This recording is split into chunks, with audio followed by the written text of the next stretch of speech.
ክብር ለእግዚአብሔር ለአምላካችን ይሁን። እንደገና ጨምረን ለእግዚአብሔር የሚሆን ክብር ካላችሁ ሰይ ክብር ለእግዚአብሔር ለአምላካችን ይሁን። እግዚአብሔር በዚህ ቀን ላይ ስላገናኘን እግዚአብሔርን እጅግ አድርጌ ባርካለሁ። እግዚአብሔር በሚመለክበት ቦታ መገኘት ታላቅ እድልና በረከት ነው። እግዚአብሔር ስም ደጋግሞ በሚጠራበት ቦታና እግዚአብሔር ይሄንን ምህረት ስላበዛልን ክብር ለእግዚአብሔር ለአምላካችን ይሁን። አሜን። ኢየሱስ ክርስቶስ ጌታ ነው።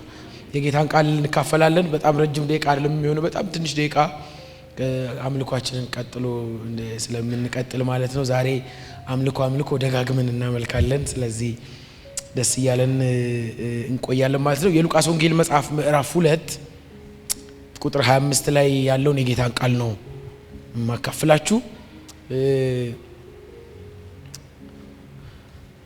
እንድንጸልይ ነው እኔ ማካፈላችሁ። ልቤን የሞላው እና በፊታችሁ የቆምኩት እሱን ነው። ረዘም ላለ ጊዜ እድሜን፣ ጊዜን፣ ትኩረትን ሊነጥቅ በሚችል በበረታ ረሃብና ናፍቆት እግዚአብሔር እንዲባርከን ነው የልቤ ጩኸትና ቅድም እየዘመርን እንደነበረው ርስቱ አድርጎ እግዚአብሔርን እናንተ ነህ ርስቴ፣ አንተ ነህ ሽልማቴ፣ አንተ ነህ ክብሬ በሚል እድሜን ዘመንን በሚጠቀልል በበረታ ረሃብ እግዚአብሔር እንዲባርከን አሜን አትሉ? እሱን ለማካፈል ነው በፊታችሁ የቆምኩት። እሱን ትንሽ ተካፍልን ጸልየን ከዛ አምልኳችንን በዛው መንፈስ እንቀጥላለን ማለት ነው። የሉቃስ ወንጌል መጽሐፍ ምዕራፍ 2 ቁጥር 25 ነው የማነበው። የደረሳችሁበት ከሆነ ለምንወደው እግዚአብሔር ቃል ክብር እንቆማለን። ያው የሚገለጥ ነገር ስላጣው ቶሎ እንደወጣ ገብቶኛል። ክብር ለእግዚአብሔር ይሁን። የጌታ ቃል ሲነበብ እንደዚህ ይላል። በጌታችን በኢየሱስ ስም አነባለሁ። እነሆ በኢየሩሳሌም ስምዖን የሚባል ሰው ነበር። ይህም ሰው የእስራኤልን መጽናናት ይጠባበቅ ነበር። ጻድቅና ትጉህ ነበር፣ መንፈስ ቅዱስም በእርሱ ላይ ነበር። በጌታም የተቀባውን ሳያይ ሞትን እንዳያይ በመንፈስ ቅዱስ ተረድቶ ነበር። በመንፈስም ወደ መቅደስ ወጣ። ወላጆቹም እንደ ሕጉ ልማድ ያደርጉለት ዘንድ ሕፃኑን ኢየሱስን ባስገቡት ጊዜ እርሱ ደግሞ ተቀብሎ አቀፈው። እግዚአብሔርንም እየባረከ እንዲህ አለ፣ ጌታ ሆይ አሁን እንደ ቃልህ ባሪያህን በሰላም ታሰናብተዋለህ። ዓይኖቼ በሰዎች ሁሉ ፊት ያዘጋጀኸውን ማዳንህን አይተዋል። ይህም ለአሕዛብ ሁሉን የሚገልጥ ብርሃን፣ ለሕዝብህም ለእስራኤል ክብር ነው። ክብር ለእግዚአብሔር ይሁን። አረፍ በሉ። የጌታችን የኢየሱስ ክርስቶስ መገለጥ ሰዓት ነው። ወቅቱ የጨለማ የሚባለው አይነት ጊዜ ነው። ኢንተርቴስተመንታል ፔሪድ ይባላል። በብሉይ ፍጻሜና በአዲሱ ጅማሬ መካከል የሆነ ጊዜ ነው ይሄ ጊዜ ማለት እና ብዙ ራእይ የለም፣ ብዙ ድምጽ የለም፣ ብዙ የእግዚአብሔርን ነገር የሚወራበት ወቅት አይደለም። ወቅቱ የጨለማው ነው የሚባለው የዝምታ ጊዜ፣ ብዙ ነገር በጣም የሚያስደስት አይነት አይደለም እና የኪዳኑ ሕዝብ እንደ ሀገር በባርነት ውስጥ ነው ያለው። ታውቃላችሁ፣ በሮማ ቀኝ ግዛት ስር ነው ያለው። አምልኮተ ስርዓቱ ተበርዟል። መቅደሱ ያን ያህል ለሕዝቡ ማረፊያ፣ እግዚአብሔርን መፈለጊያ እና በእግዚአብሔር ፊት ራሳቸውን የሚያቀርቡበት አይነት ሆኖ አልቆየም። ብዙ የተበለሻሹ እግዚአብሔርን ማያከብሩ ነገሮች በመቅደሱ ሞልተዋል። ደግሞ ከፊት ያሉ የሃይማኖት መምህራን ወደ እግዚአብሔር ያቀርቡናል ብለው የሚያስቧቸው አይነት ሰዎች ሰምሃው ፖለቲካል ኢንጌጅመንት አላቸው። ሰዱቃውያን ስፔሻሊ ከሮማውያን ጋራ የሆነ የጥቅም ጉዳይ ስለሚያገናኛቸው የቤቱን አምልኮ በርዘውታል እና ሰው ማረፊያ ያጣበት ጊዜ ነው። እንደ ሀገር ጭቆና ውስጥ ናቸው። በሌላ አገዛዝ ጭቆና ውስጥ ናቸው። መንፈሳዊ ጭቆና ውስጥ ናቸው እና ብዙ ደስ የሚያሰኝ ፌሽታ ምናምን አይነት ወቅት አይደለም ይሄ አሁን ያነበብነው የሉቃስ ወንጌል መጽሐፍ ምዕራፍ 2 ወቅት እና የጌታችን የኢየሱስ ክርስቶስ መምጫ ነው እና መምጫው በጣም አካባቢ የደቀደቀ ጨለማ ነው ያለው። ብዙ ብሩህ አይደለም እና በኋላ በኢየሱስ መምጣት በዮሐንስም ወንጌል አማካኝነት ነው ሰማይ የተከፈተው እና ፎር ዘ ፈርስት ታይም ለመጽሐፍ እንደሚነግረን ከሆነ እና በአደባባይ እና የሆነው መላእክቶቹ ወረዱ የጌታ ኢየሱስ ክርስቶስን መወለድ ብስራት ለመናገር ለሕዝቡ እና እንዲህ ከሆነ በኋላ ነው ብዙ ግልጽ የሆኑ ነገሮች የመጡት። እስከዛው ድረስ ግን ብዙ ጥሩ ያልሆኑ ጊዜ ነው ተብሎ ይታመናል በመጽሐፍ ቅዱስ ታሪካችን ስንመለከት። በዚህ ወቅት ታዲያ አንድ ስምዖን የሚባል ሰው እንዳለ ቅዱስ ሉቃስ በወንጌሉ እንደጻፈልን እንመለከታለን። የሉቃስ አጻጻፍ ይዘት እንዳያችሁት ምዕራፍ 1 ላይ ቴዎፍሎስ ለሚባል ሰው የጌታችን የኢየሱስ ክርስቶስን መገለጥና በሕዝቡ መካከል ያደረገውን ድንቅ ነገር እንዴት ልክ በሆነ መልኩ ተጠንቅቆ እንደጻፈ ሲያስረዳው ታያላችሁ። ምዕራፍ 1 ቁጥር 1 ጀምራችሁ ሄዳችሁ ታያላችሁ። ከዚህ ቀደም ወንጌልን በተለያየ አጻጻፍ የጻፉ ሌሎች ጸሐፊዎች ቢኖሩም ነገርን ከመጀመሪያው ጀምሬ ተጠንቅቄ እና እንዴት እንደሆነ ላስረዳ ፈልጋለሁ ነው። ስለዚህ ትኩረቱ ከምዕራፍ 1 ጀምሮ ስኮፑ ስለ ጌታችን ስለ ኢየሱስ ክርስቶስ መወለድ መገለጥ ነው ራሱ። እና አንዲት ሴት አለች ለዮሴፍ የታጨች ማርያም የምትባል ቅድስት የሆነች ከሰማይ አንድ ድምጽ ሰማች፣ መጣ መልአኩ ተገለጠ፣ እግዚአብሔር በሷ ሕይወት ውስጥ ፕሮግራም እንዳለው ነገራት። ይቀጥላል ደግሞ ዘመዷ ኤልሳቤጥ አለች፣ መውለጃዋ ጊዜ ያለፈ ከሷ የሚወለደው ለሚመጣው ለኢየሱስ መንገድ ጠራጊ ያ ድምጽ እንደሆነ ይናገራል። ከዛ በኋላ መገለጡን መወለዱን በየት በአካባቢ እንደተወለደ ዘመኑን እና በዘመኑ ላይ ይገዛ የነበረው ንጉስ በጣም ዲቴል እየጻፈ ይመጣና አሁን ያነበብነው ቁጥር 25 ላይ ጌታችን ኢየሱስ እየተረከልን ስለ ጌታችን ስለ ኢየሱስ እየተረከልን የነበረውን ትረካ በመሃል ሰበር አንድ ጉዳይ ይገባል። ጉዳዩን ደግሞ ሰበር ያደረገው ከምንም ጋር ይሹ የሌለ ስሙ ከዚህ በፊት ተጠቅሶ ከዚህም በኋላ ብዙ ማይጠቀስ የለም እና የሆነ አስተዋጽኦ አድርጓል ተብሎ ማይታሰብ ብዙ ታዋቂም ያልሆነ ሰው ቁጥር 25 ላይ ስምዖን የሚባል ሰው አለ ይለናል። መንፈስ ቅዱስ ታውቃላችሁ የመጽሐፍ ቅዱሳችን ጸሐፊ እሱ ነው አነሳሹ። ስለዚህ እፈልገዋለሁ አለ በቅዱስ ሉቃስ በኩል ይሄን ወንጌል ሲጻፍልን አንድ ሰው አለ። ምን አይነት ሰው? የሚጠብቅ ዝም ለማሁን ለምዶ በፊታችን የቆምከው ካላችሁኝ እንትን አይነት ነው ይሁን ለማስታወስ አይነት ማለት ነው። መጨረሻ ላይ ምን እንድንሆን ነው ልል ነው በፊት የቆምኩት። አሁን እናገባለን እንሰራለን በጣም ሰክሰስፉል እንሆናለን በጣም ብዙ ነገር ይሆናል። ከዛስ ነው በቃ ከዛስ እሺ አየ ህይወት ከዛ አለው የሆነ ቦታ ላይ ግብ አይሆንም። ትዳር በጣም ሰክሰስፉል ቢዝነስ ግብ አይሆንም። ሚንስ ነው የሚሆነው ቱል ነው የሚሆነው የሆነ ማስኬጃ እንጂ መዳረሻው እሱ አይሆንም። ምክንያቱም አንዳንዶች ሳይጸልዩ እሱ ኖረውታል። በጌታ ሳይሆኑ እየሆኑት ያሉ ሰዎች አሉ። እንደ አማኝ ባለንበት ማዕቀፍ እንደ ተሰበሰብንበት ጉባኤ እንደ ዳነ ሰው መጨረሻችን ምን ይሆን? አያችሁ ከዚህ ሰው ይሄንን ነው ተካፍለን እንድንወጣ መፈልገው። በጌታ የተቀባውን ሳላይ አለ ሞትን አላይም አለ። በቃ ይሄ ነው ኮንቪክሽኑ የዚህ ሰውዬ ጭቅጭቅ ሙግት ይሄ ነው። ሳይመጣ አልሄድም አለ። አሜን። በመካከል ታይታችሁ እንደሆነ የእስራኤልን መጽናናት ይጠባበቅ ነበር የሚል ታስታውሱ ይል ሐዘን ላጠላበት ከተማ ስብራት ላጋጠመው ትውልድ መሄጃ መግቢያም ላጣ እና በየቦታው በቃ ለሚንከራተት ሰው መጽናናቱን ሳላይ ነው። በቃ የዚህን ሕዝብ መጽናናት ደግሞ ለዚህ ሕዝብ ብቻ አይደለም ለአሕዛብ የሚበራውን ብርሃን ሳላይ አልሞትም ነው። ይቻል ይሆናል አዎ ተኑሯል ተችሎ ተኑሯል። እና ምናልባት እግዚአብሔር እንደዚህ የጨከነ ሰው እየጠበቀ ይሆን ለአንዳንድ ነገር አላውቅም። እግዚአብሔር ዛሬ በመንፈሱ ኃይል እንደገና ልቦናችንን ያንቃው። እግዚአብሔር ቃል እንደሚናገር ማለት አልሞትም ሞትን አላይ እስከ መቼ ሳላየው ነው። እስከ መቼ ነው መኖር የምትፈልገው? እስካየው ካየሁት በቃ ላለው ከነካሁት በቃ እጄ ከመጣ በቃ እስከዛስ ሞታ ላይ እየተሳካለ ሊሆን ይችላል። በነገር ሁሉ ሙሉ ሊሆን ይችላል። ነገር እጁ ላይ ቀሎ አቤት ሲያስቀና እየተባለ ሊሆን ይችላል። እሱ ጋር አይደለም የመኖር ግቤ። ታዲያ ምንድነው? መጽናናት። ታውቃላችሁ ስብራት ባጠላበት ህዝብ መሃል አይደል ያለ ነው።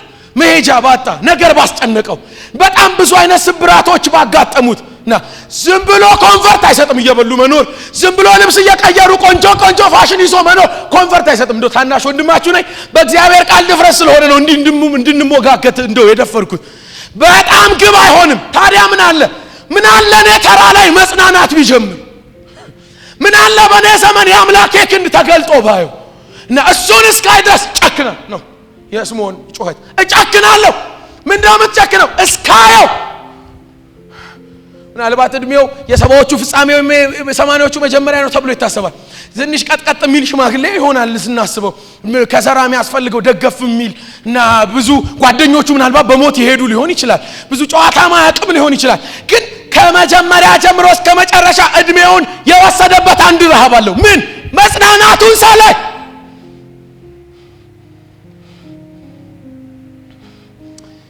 ቤት እግዚአብሔር ለምናለው በእኛ ትውልድ መካከል ይሄንን ረሃብ እንደገና ያፍስሰው።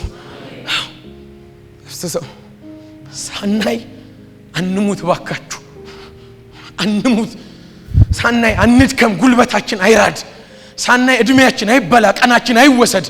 ኖርማል ሆነን እየተለማመድን ኑሮ ኖርማል መስሎን አምልኮ ኖርማል መስሎን አገልግሎት ኖርማል ቸርች መምጣት በቃ ቸርች መምጣት ይሁን ብቻ መስሎን እኛው እርስ በርስ ብቻ ተያይዘን እንዳናልቅ ምን አለ ታዲያ ሌላ መጽናናት እኔ ተራ ላይ ጎራ ሚል የእግዚአብሔር ፕሮግራም ቢመጣ ፈቃድ የሚሰጠው የእግዚአብሔር ፕሮግራም ና በኔ በኩል ና በኔ እድሜ ና በኔ ዘመን የሚል የጨከነ እንደዚህ አይነት ረሃብ እግዚአብሔር በልባችን ያፍስስ።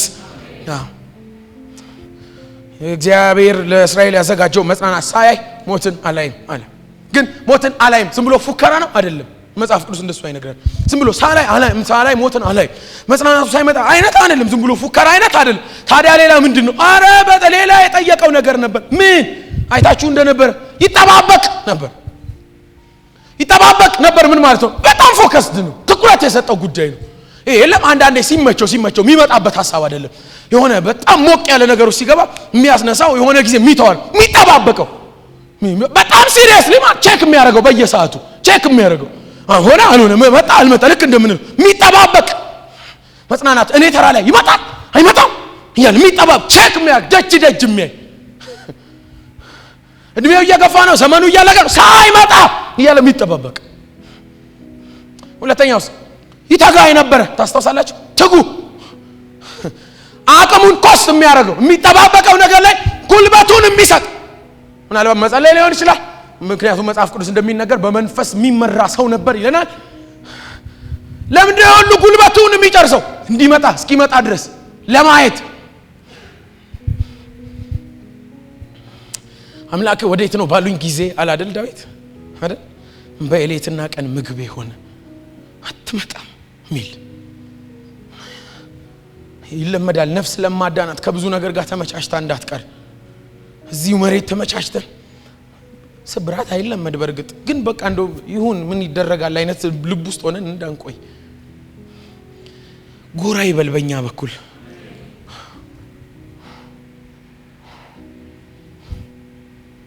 አንድ መዝሙር አለ አይደል? እግዚአብሔር አንድ ነገር ሰሞኑን እየለመንኩት ነበር። መዝሙር ላይ ኃይል እንዳንጨርስ ባክህ እርዳን እያልኩት ነበር። በጣም የመፈለግ መዝሙሮች ስንዘምር የፈለግ ነው ይመስለናል። እንደኔ ያጋጥማችሁ እንደሆነ አላቅም። የመጸለይ መዝሙር ስንዘምር በጣም የጸለይን ይመስለናል። ከጉባኤ ስንወጣ ግን ያው ተመሳሳይ ልምምዶቻችን ውስጥ እንገባለን። እግዚአብሔር ከአዳራሽ ያለፈ መንካት በእኛ ያድርግ እና አንዳንድ መዝሙሮች ጸሎትም ናቸው። ስትዘምሯቸው በጸሎት ውስጥ ሆናችሁ እግዚአብሔር እንዲረዳችሁ እንዲሆን ነው መሆን ያለብን አይደል? እንደዛ ነው። ይድንዬ የዘመረው አንድ መዝሙር አለ። የጭንቅ ነው ስጠራ ሁዴ በቃ የጭንቅ ማት ቢሆንስ ባይሆንስ አይነት ሳይሆን በቃ የግድ ነው። ብትመጣ ነው ግድ በቃ ካልመጣ መጮሄን አላቆም። የውስጤን ምጥ ቃላት ሰብስቤ ቢነግርልኝ የልቤን ጩኸት የረሃቤን የጥማቴን ልክ እስከ መቼ እንደዚህ አይነት ትውልድ እግዚአብሔር ያድርገን።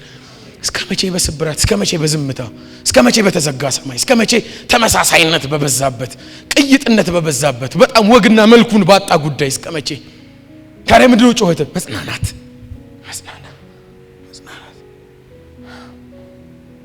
እግዚአብሔር ይሄን እንዲያደርግልን እመኛለሁ። የኔ ቤተሰቦች የዚህ ሰው ትጋትና የዚህ ሰው መጠባበቅ እስከ መቼ ነበር? እስከ መጨረሻው ሰዓት ጉልበት እያለቀበት እድሜ እያለቀ እየመሸብህ ነው ሲሉት አይ ብርሃኑ እስኪመጣ ድረስ አላቆም ሞትን አላይ እስኪመጣ አላይ በፍጹም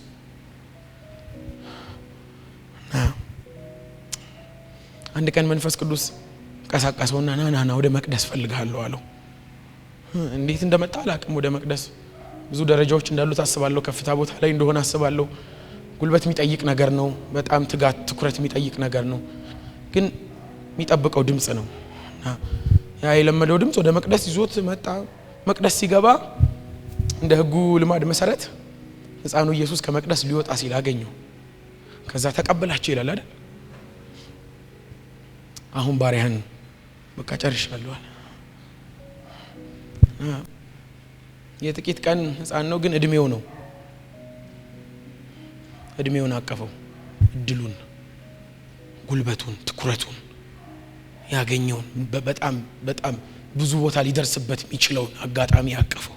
እሱ ላይ ነበር ትኩረት ያደረገው እና መጨረሻ እንደዚህ አለ፣ አሁን ባሪያህን በቃ አየሁት። የሚጠብቅ ያያል፣ እድሜ የሰጠ ያያል፣ ያቅፋል። የሚያቅፈው ግን የጠበቀ ነው። ጉልበቱን ይሰጥ የሚጠባብ መጽናናት ሚል ምን ልትለን ቆምክ? ግር ካልነበበት ቦታ ሰብሰብ ብለን አሜን ወደ ውስጥ ነገር ገባ ብለን በእግዚአብሔር በአምላካችን ፊት እንደዚህ አይነት የተሰበረ ልብ እንድናሳየው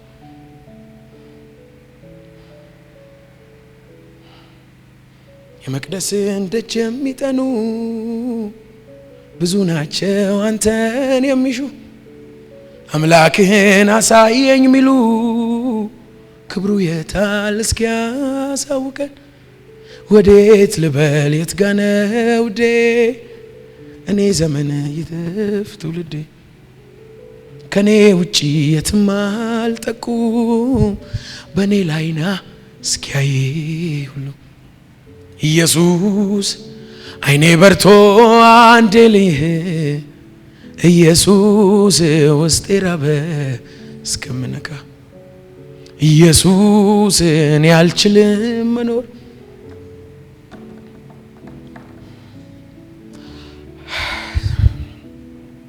መጠበቅ መጽናናትን መጠበቅ እግዚአብሔር ረሃባችሁን ችላ አይለው እግዚአብሔር ናፍቆታችሁን ችላ አይለው የኔ ቤተሰቦች ጨክኑ ባሻገራለሁ ህይወታችን ከትዳር ባሻገር ከስኬት ባሻገር ከሆነ ነገር ባሻገር ምን መጽናናት እስኪመጣ እግዚአብሔር ይሄን ጸጋ ያብዛል አቀፈው አሁን ባሪያን አሰናብተው ምን ሆነ ነበር ሲባል ይሄው ለዚህ ነው የኖርኩት እና ስምዖን እድሜ ሄቱ ነው ይባል ይሄ ነው የሚለው ስንት ዓመት ነው ይባል ይሄው ምን አይነት እድሎች ነበሩ ይሄው ሁሉንም ነገር አንጠፍጥፎ የኖረለት ማለት አየሁት አለ ፋይናል ጨክነን በእኛ ዘመን እግዚአብሔር እንዲህ ያለውን ክብር ያሳየ ትውልድ አብሮ ነው ያለ ከኛ ጋር ጊዜ ወሰደ አጋጣሚ ያገኘ ለመጫወት ለማውራት አብሮ ለመስራት አብሮ ለመኖር ለመጎራበት እድል ያገኘ ሰው ይሄን ናፍቆትና መጠባበቅ ይሄንን ብርቱ ረሃብ በእኛ በኩል በኢየሱስ ይልን ይወቅ ያገኘው ይውና የአማኝ ህይወት ፍጻሜ አግኝተው ታቅፈውት ሞቱ ሲባል እንዴት ደስ ይላል ሲደመደም እንደ ናፈቁት አገኙት ሲሆን እንዴት ደስ ይላል እግዚአብሔር ይሄን ጸጋ ያብዛልን እንጸልያለን